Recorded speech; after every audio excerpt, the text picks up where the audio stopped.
Hello everyone, இந்த வீடியோவில் நடிகை த்ரிஷா நெக்ஸ்ட் என்ன படம் நடிக்கிறாங்க அப்படிங்கிற அப்டேட் என்னன்னு தெரிஞ்சுக்கலாம்.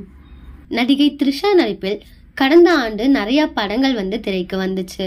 பொன்னியின் செல்வன், தி ரோடு, லியோ ஆகிய படங்கள் நல்ல வரவேற்பையும் பெற்று கொடுத்தது. தற்பொழுது நடிகை த்ரிஷா பல மொழிகளில் பல படங்கள் கைவசம் வச்சுட்டு வந்துட்டு இருக்காங்க.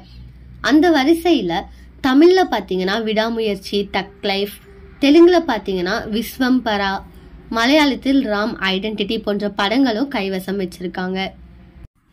ஏற்கனவே 2010 வெளியான சட்டமீட்டா என்ற ஹிந்தி படத்துல அக்ஷய்குமாருக்கு ஜோடியா த்ரிஷா நடிச்சிருந்தாங்க. அந்த படம் எதிர்பாராத வசூலையும் பெற்று தரல.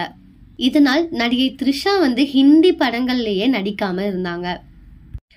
இப்போதான் மீண்டும் ஹிந்தி படங்கள்ல நடிக்கிறதுக்கு த்ரிஷாக்கு வாய்ப்பு வந்துட்டு இருக்கு.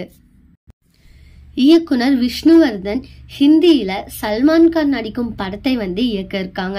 இந்த படத்தில் சல்மான் கானுக்கு ஜோடியாக நடிக்க த்ரிஷாவிடம் பேசி வந்துட்டு இருக்காங்க. இதில் த்ரிஷா நடிப்பார் என்று படக்குழுவினர் எதிர்பார்த்துட்டு இருக்காங்க. ஒருவேளை த்ரிஷா ஹிந்தி படத்துல நடிக்க ஓகே சொல்லிட்டாங்க அப்படின்னா அந்த படத்தோட படப்பிடிப்பு விரைவில் ஸ்பெயின்ல தொடங்கும் அப்படின்னு சொல்லிட்டு இருக்காங்க. ஓகே கைஸ், இந்த மாதிரி லேட்டஸ்ட் சினிமா நியூஸ் அப்டேட் தெரிஞ்சுக்கணும் அப்படின்னா இந்த சேனலை சப்ஸ்கிரைப் பண்ணிக்கோங்க.